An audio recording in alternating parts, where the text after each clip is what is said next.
जय हिंद स्टूडेंट्स। मैं साधना द्विवेदी आप लोगों का श्री राम पब्लिक स्कूल के ऑनलाइन क्लास में स्वागत करती हूँ। पिछले वीडियो में मैंने आप लोगों को हिंदी व्याकरण का पाठ 9 पढ़ाया था, जिसका शीर्षक था विशेषण, जिसमें मैंने विशेषण के बारे में आप लोगों को बताया था कि विशेषण किसे कहते हैं, विशेषण के कितने प्रकार होते हैं तथा उनकी परिभाषा। आज मैं आप लोगों को हिंदी व्याकरण का पाठ 10 पढ़ाऊंगी, जिसका शीर्षक है क्रिया। तो बच्चों, पिछली कक्षा में आप लोगों ने क्रिया के बारे में पढ़ा होगा। तो सबसे पहले देखिए इस चित्र में क्या दिखाई दे रहा है। किसान हल चला रहा है, पक्षी उड़ रहा है, बकरी चर रही है।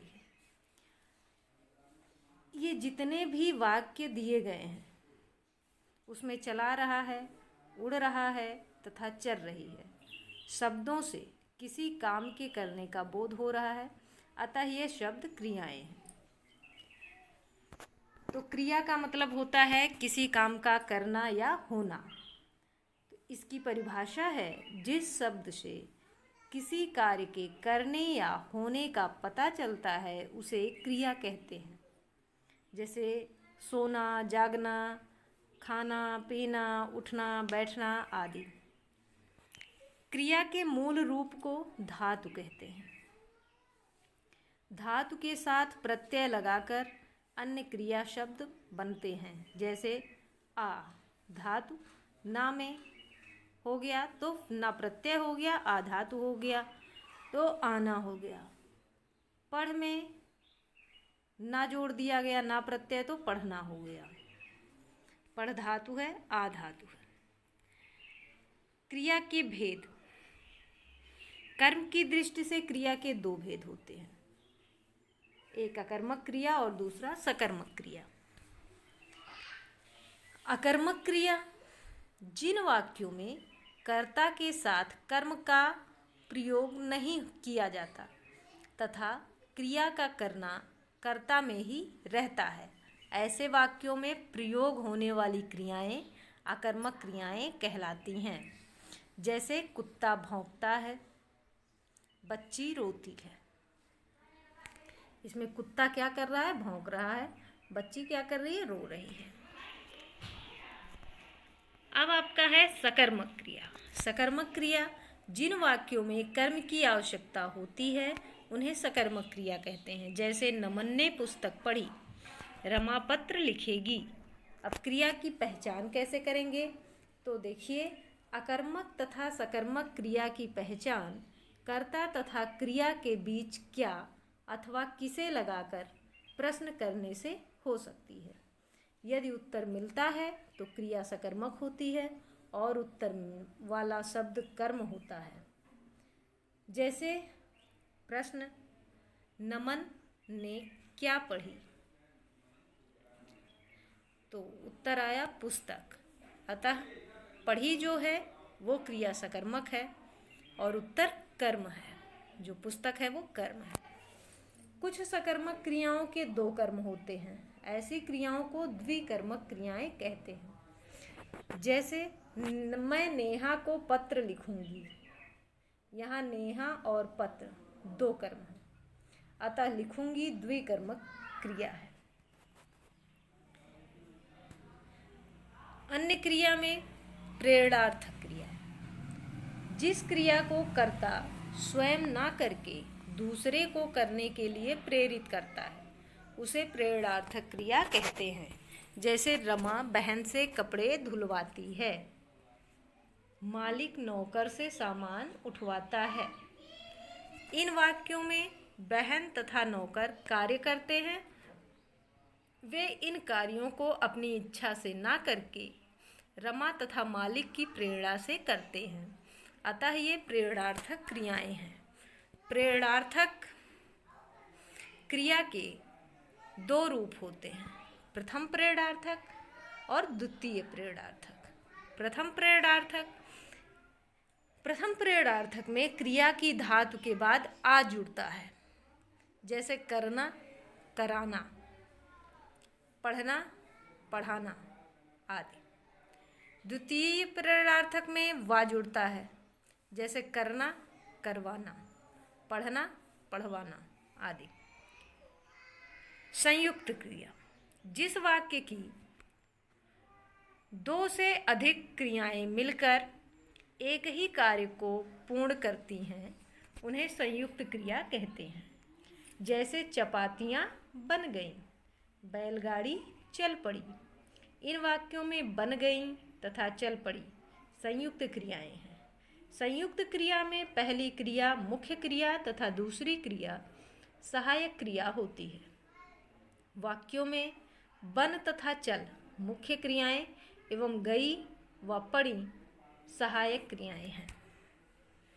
तो इसमें हमने क्या सीखा कि जिस शब्द से किसी काम का करना या होना पाया जाता है वह क्रिया कहलाता है। उदाहरण क्या है? सोना, जागना, उठना, बैठना, खाना, पीना आदि। कर्म के आधार पर क्रिया के दो भेद होते हैं, सकर्मक क्रिया तथा अकर्मक क्रिया। अब देखिए, इस पाठ पर आधारित दो क्वेश्चन दिए गए हैं। क्रिया की परिभाषा सो उदाहरण दीजिए। कर्म के आधार पर क्रिया के कितने भेद होते हैं उल्लेख कीजिए। तो कर्म के आधार पर दो भेद होते हैं, तो दोनों की परिभाषा और उदाहरण सब लिख लीजिएगा और याद कर लीजिएगा। इसके बाद आपका है एक्सरसाइज, सकर्मक तथा अकर्मक क्रियाएं छांटिए। इसमें सकर्मक और अकर्मक क्रियाएं छांटने हैं। वह रोती है। अब आपको इस एक्सरसाइज को करने के लिए अब कैसे आप क्रिया को पहचानोगे कि ये कौन सी क्रिया है? वह रोती है। वह क्या रोती है या वह किसे रोती है? कोई उत्तर नहीं आ रहा है, अतः ये अकर्मक क्रिया होगा। नमन पुस्तक पढ़ता है। नमन क्या पढ़ता है? तो पुस्तक। तो ये हो जाएगा सकर्मक क्रिया। तो ये तो आपको यहाँ पे लिखना है। रोती जो है वो अकर्मक क्रिया है। पुस्तक पढ़ता है, ये सकर्मक क्रिया है।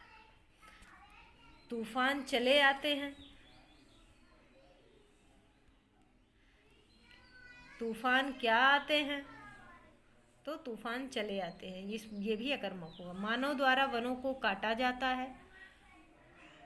मानव द्वारा किसे काटा जाता है? वनों को, यानी यह सकर्मक क्रिया है। रमन अचानक बोल उठा। रमन क्या बोल उठा? रमन अचानक बोल उठा।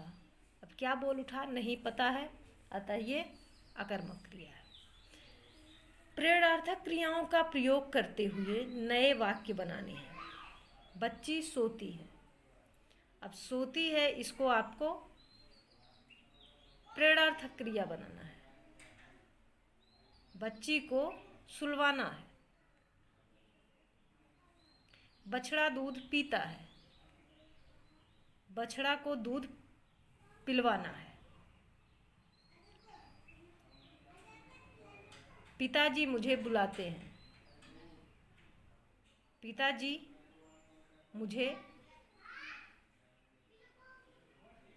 ने मुझे बुलवाया है। माँ कपड़े धोती है। माँ कपड़े धुलवाती है।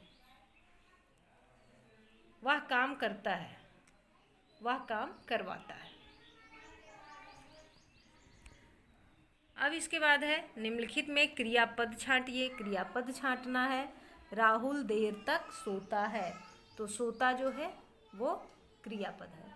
बंदर काला है, तो इसमें है जो है वो क्रियापद है। गांधी जी राष्ट्रपिता थे, तो यहाँ पे थे। उसने एक रुमाल खरीदा। खरीदा ये क्रिया है। लेखक ने अच्छा लेख लिखा, तो लिखा, लेख लिखा है, ये क्रियापद हो गया। तो ये पाठ आपका पूरा हो गया। इस पाठ को अच्छी तरह से पढ़ लीजिएगा और इस पर आधारित जितने भी प्रश्न बन सकते हैं उनको बनाकर अपनी उत्तर पुस्तिका में लिख लीजिएगा तथा उन सबको याद भी कर लीजिएगा। धन्यवाद।